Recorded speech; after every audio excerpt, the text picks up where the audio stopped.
talk about how can you delete accounts on your Quizlet app. We're going to figure out the solution on how you can do that on your app. So you just follow this ways, then it's going to work with you. So all you have to do, so you just go down here, you click here on profile down here, and just click here on profile. So when you click here on profile, it's going to take you to this list.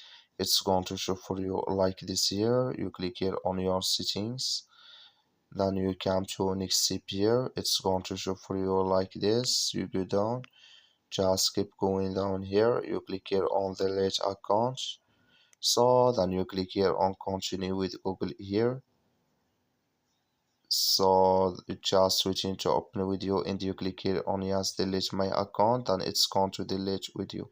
That's all you have to do. Thank you for watching. Don't forget to support us by liking, subscribe.